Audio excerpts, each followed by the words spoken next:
was a neurodegenerative experience. I think that's one of the things he had in his outline, so you should know that that's how we relate connectomes to diseases and psychiatric classifications and stuff like that. So what are the problems with connectomes? As you can see, even the simplest animal models have a lot of neurons, and that would requires a lot of imaging data in terms of electron microscopy to be able to image the neurons. And there's nothing in the world in terms of hardware that we have that could image 100 billion neurons that are in the human brain. We don't have zettabytes of physical hardware.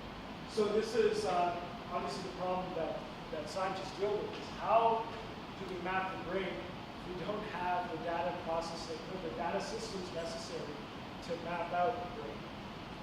And that's kind of Goldstein's work, is he creates statistical ways to map it.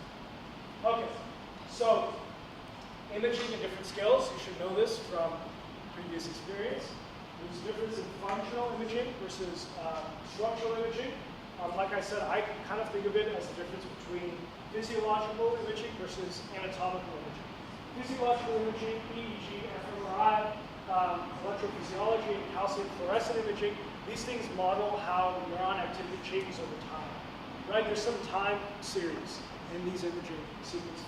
fMRI obviously is the weakest of the four, but still, you're trying to image some sort of functional change in brain signal, in brain oxygen. I don't know, I had blood oxygen, I probably missed it. But structural imaging, that's anatomical. MRIs, microscopy, X-rays, electron microscopy, you're only taking screenshots of a brain at a set period of time. So there's no time series, it's all anatomical.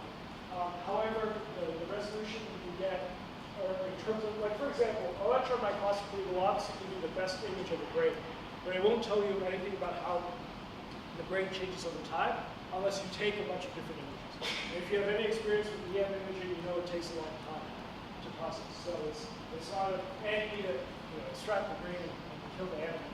So it's not really a time series suitable imaging modality. And yeah, from these we get different spatial scales. Yeah, I talked about that.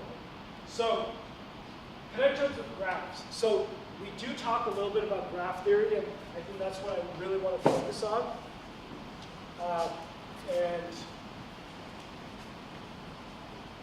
In graph theory, basically, let me start with a very simple graph.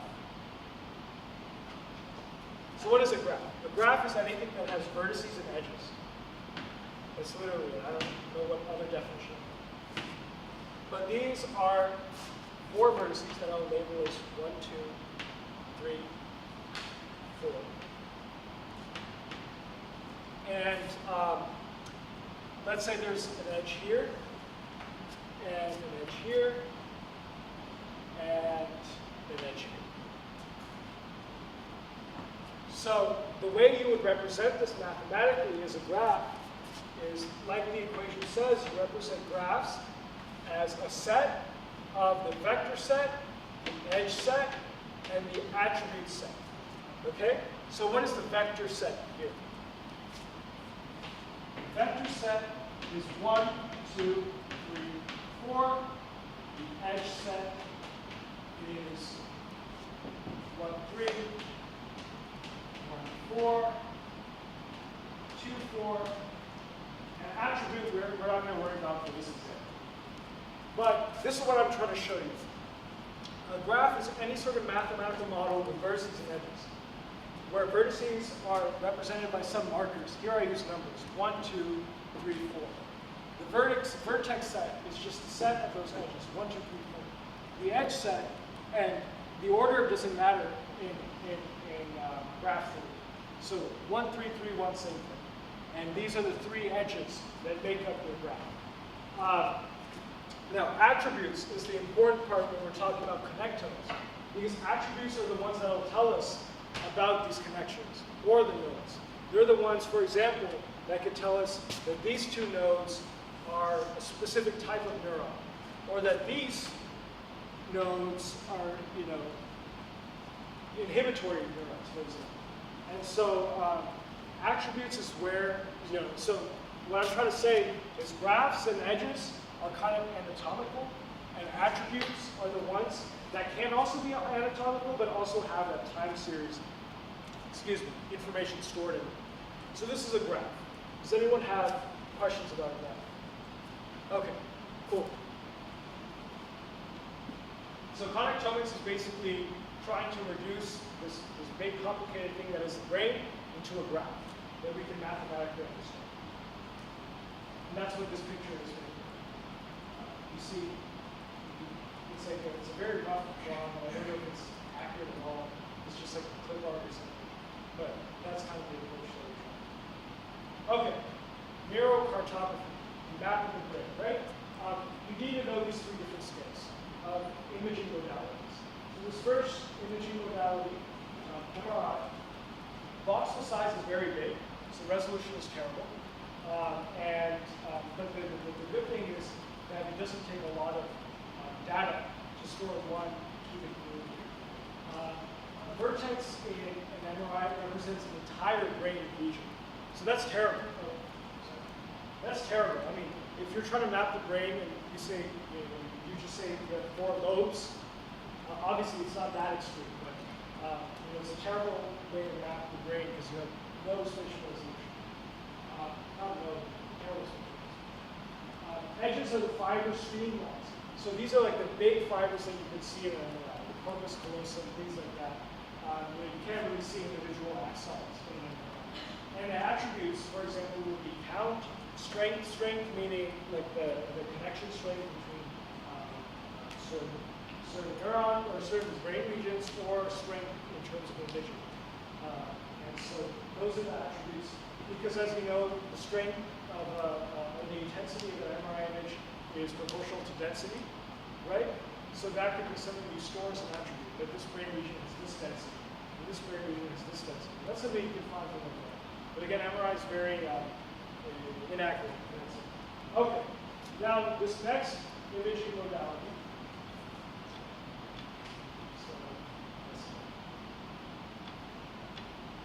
Which is X-ray. X-ray, I don't know why I did that, but the middle one is X-ray. In X-ray, we have more spatial resolution. We see that the voxel size is now in the micron region. So a vertex can be a cell body. An individual cell can be its own vertex. An edge can be cellular projections, meaning axons, dendrites. And attributes, you can store information about the size, shape, and cell types.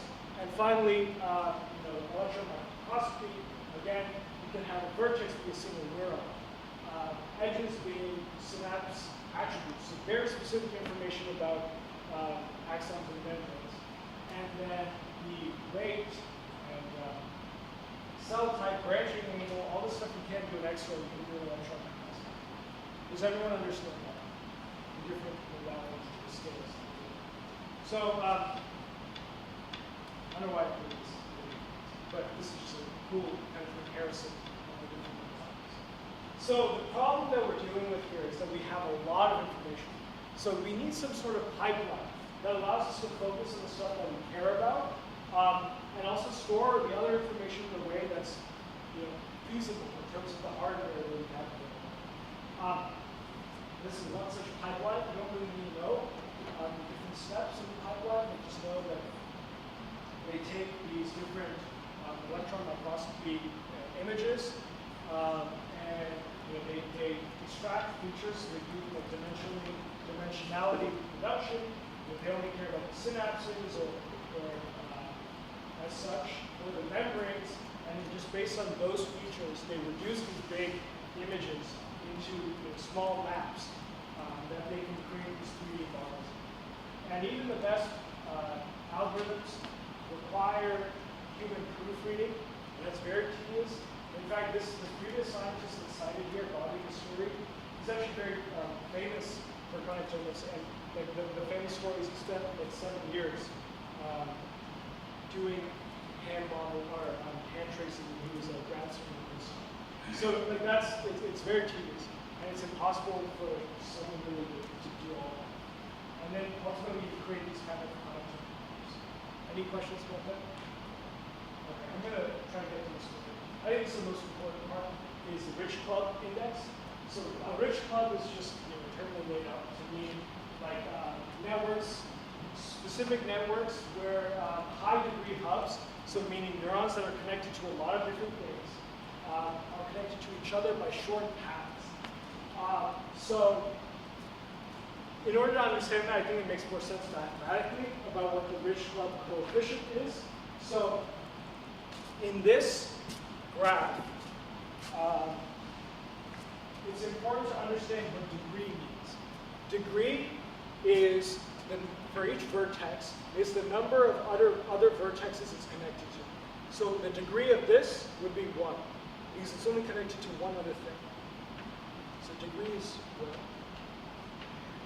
The degree of this is 2, because it has 2 edges coming out.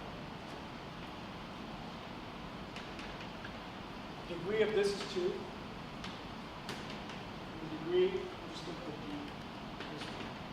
So 1, 2, 2, 1. So what this is saying is that the way you calculate this rich club coefficient index is if you have a graph that's fully connected, so a subgraph that's fully connected. What does fully connected mean? If you have, I'm going to draw a subgraph off to the side here. A fully connected means that every neuron is connected to every other neuron.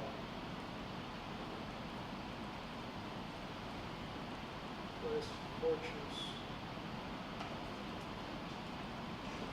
There should be 6, 1, 2, 3, 4, 5. Okay, good. So in a fully connected graph, every neuron is connected to each other, and in this case, the degree is 3. Right? So what does that tell us? In a fully connected graph, the degree of each neuron or vertex is the number of neurons total minus 1. Right? Because it's connected to every other one except itself. So it's saying that in this fully connected graph, where n is the number of nodes with degree greater than k. So I'll get to that in a second. And n is the number of edges between them. So in this case, n is 4, and there are 6 edges in here, you can count. So that's n. The rich club coefficient is equal to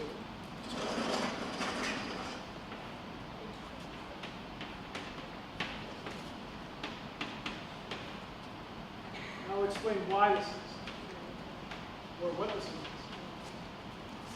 So, the rich club coefficient is a fraction of how much this network, or this subgraph of neurons, is connected with other neurons. How important it is, you can think of it. That's how I'm going to say it from now on.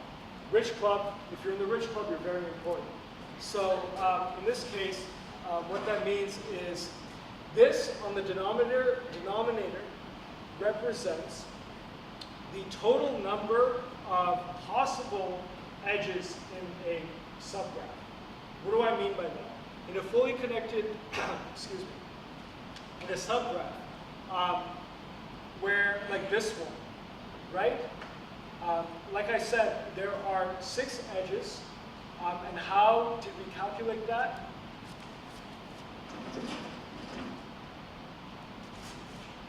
Yeah.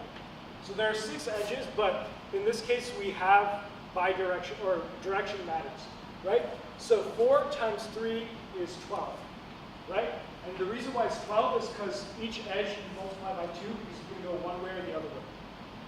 Does that make sense? So in a fully connected subgraph, and direction matters, this is the number of edges that you have. Now this is the number of actual edges you have in your system. In this case we had 6 edges, so 6 times 2 is 12. 12 over 12 is 1. A rich coefficient of 1 means it's a this is a very important part of the brain. Everything's connected to each other. You know, these neurons are firing a lot. But if I, for example, focus on this one, right? If I focus on this one, the rich club coefficient would be 2 times 3 over 12. So that would be 1/2. So this is one half as important as this one. This graph is one half as important as this one, or one half as rich. Now, K. K is the degree. K is the parameter that you can modify in terms of stating that we only care about neurons that have a certain number of degrees. So when I said that this was one half, that was phi of 0. And that was phi of 0 for this one as well. But let's say you say K is 1, then we have to eliminate these vertices because they have degree 1. You're only interested in the number of vertices or the vertices that have more degree than your K.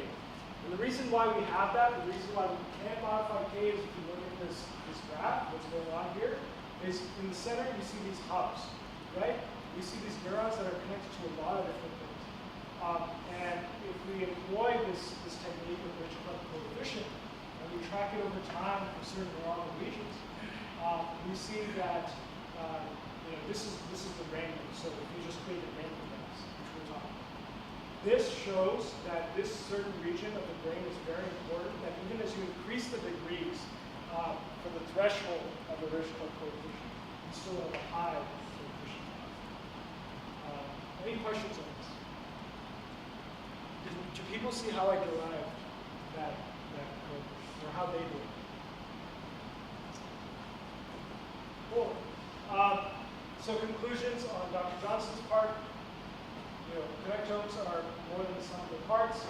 Connectivity is measured in different scales, so different scales. And yes, I think that's it. Just know the connection between connectomes and possible applications of diseases. Okay.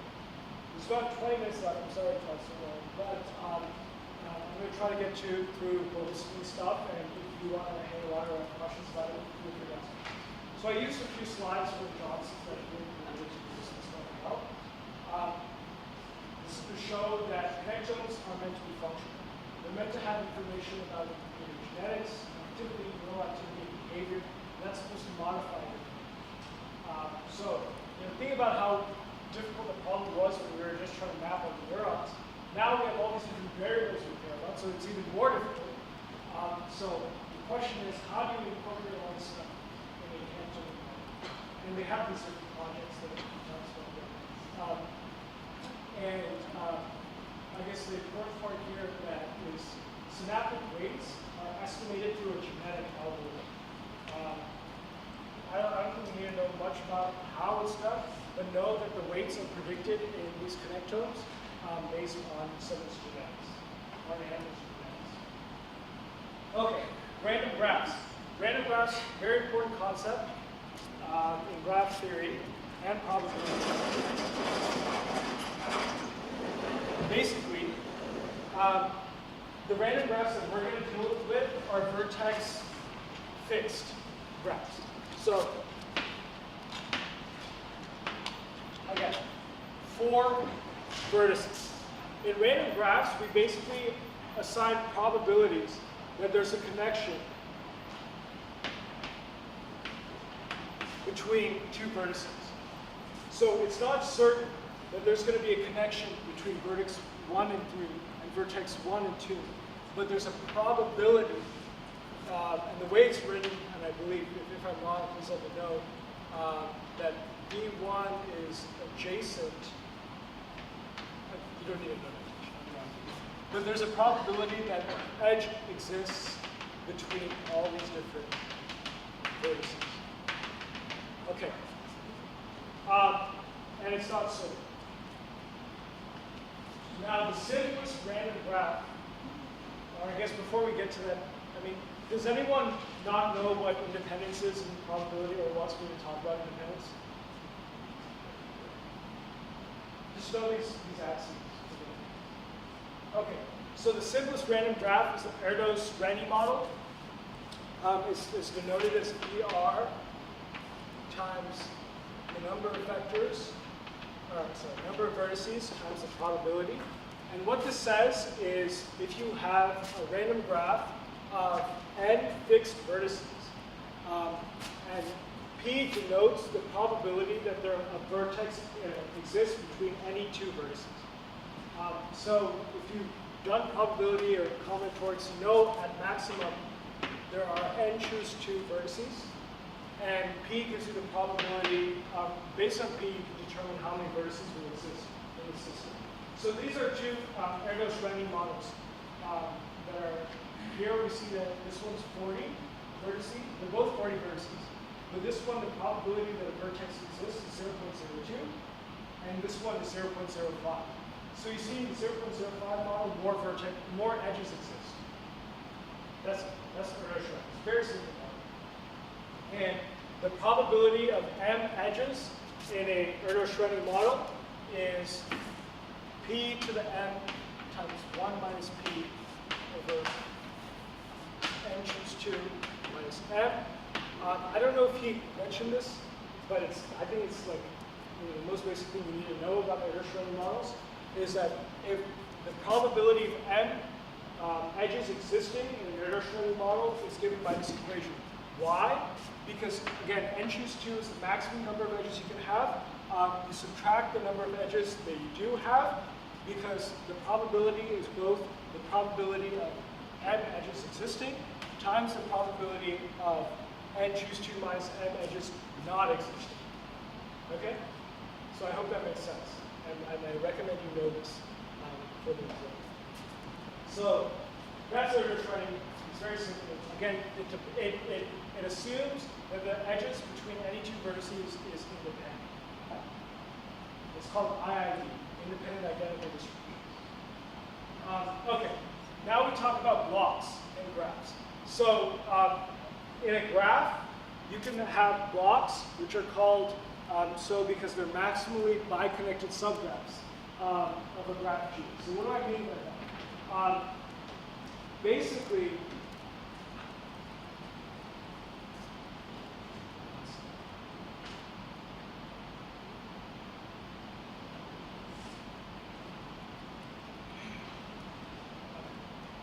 so if we look at this graph, what it means to be connected in graph theory means it's possible to go from one neuron to the next, that a possible path exists. So if we look at this graph, we see that it's possible to go from this neuron to that neuron if we go through this path, right? So it's possible to get to any neuron from any other neuron in this graph. However, if you made a graph of this,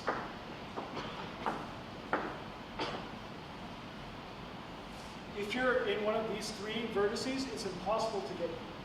So in a case where you have a maximally fully connected, biconnected subgraph, don't worry about the biconnected part. That just means that you can't remove one vertex and it will fall apart. Blocks are essentially these chunks from this graph that are connected as such.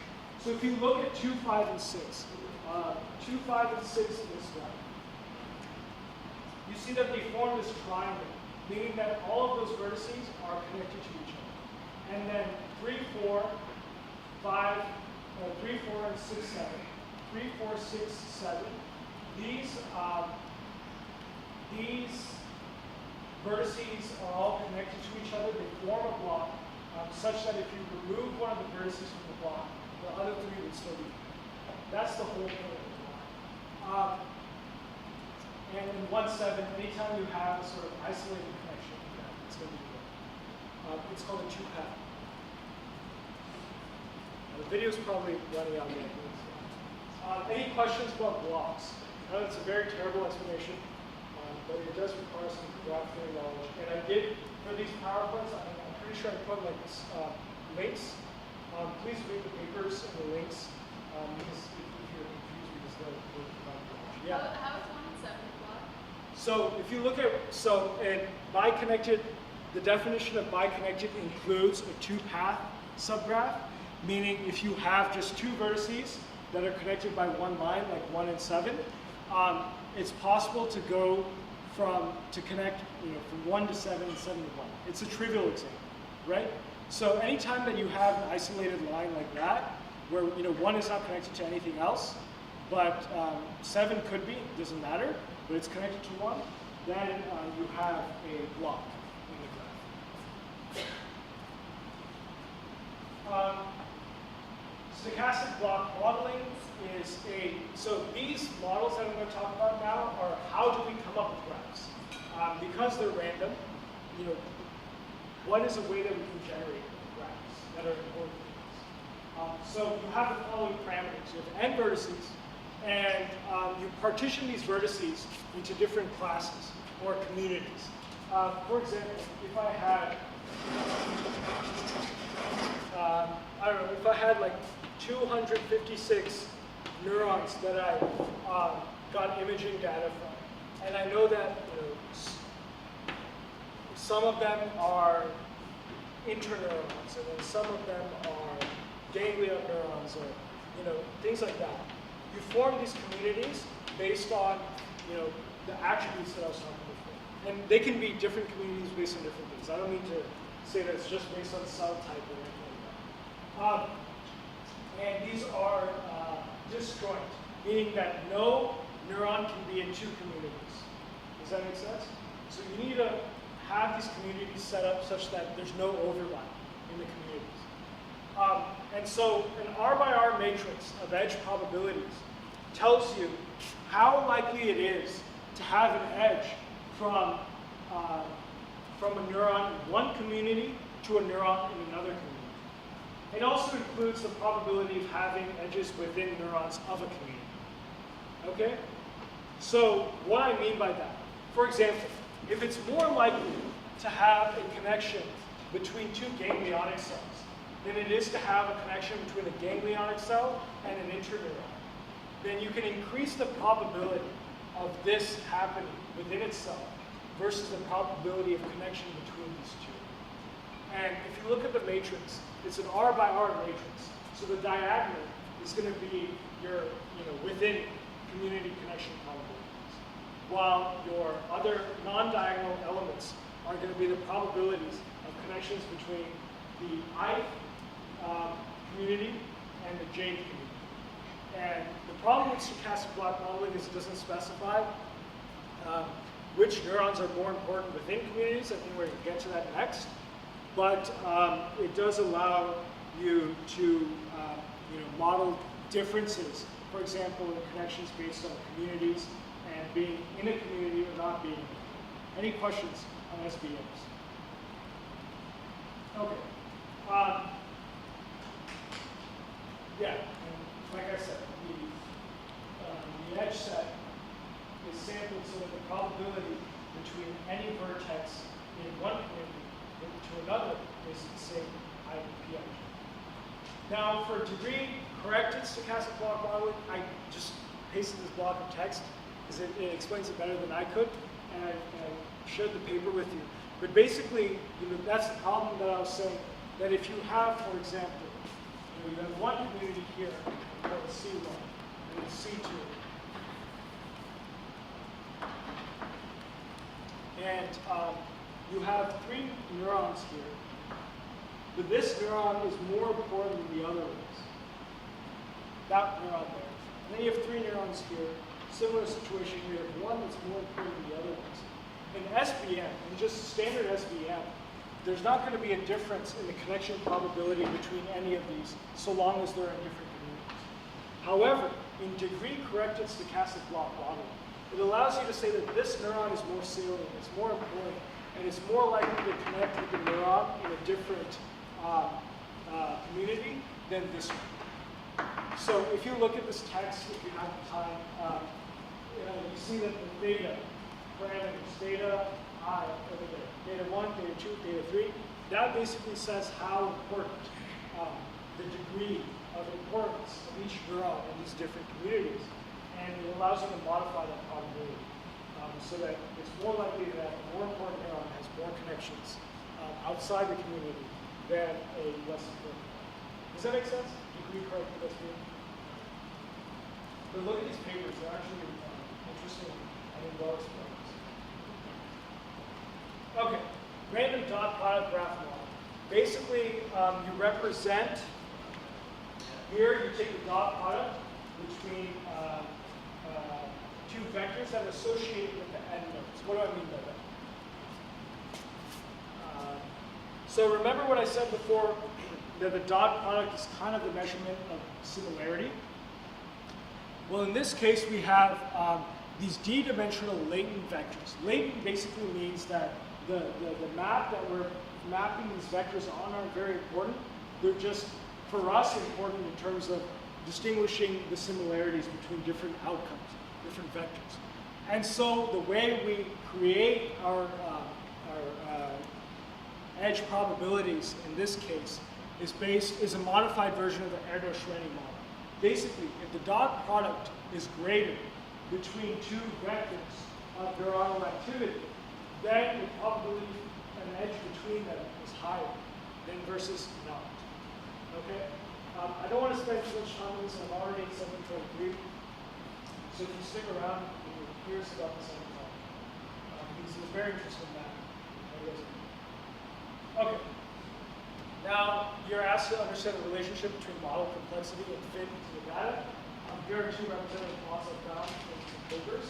Basically, as you increase model complexity of any classifier, as long as you train it properly, you decrease error and fit to training data, but you also increase the uncertainty in terms of overfitting. And so what happens here, what this graph shows is this graph from this paper that I found, but I also think I put there. What it shows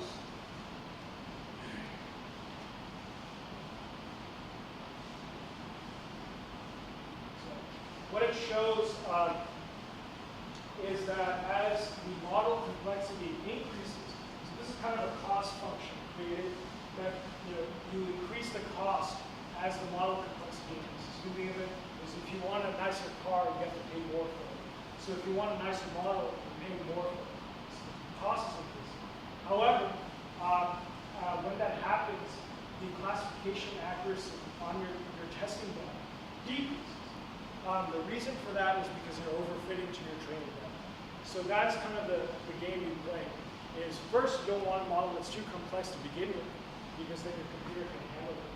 Second, if you have error, if it's too complex, it's going to be too fit to your training data, such that any new data that it sees, it may not be able to classify correctly. However, you still want it to be complex enough that it's able to find different patterns that are relevant in your data. Does that make sense? That's a trade-off that you play. I didn't get to cover the last previous here, but I'm looking at them now. Relationship to Drosophila data discussed. I mean, I don't think I'm going to write a question about that. Really good.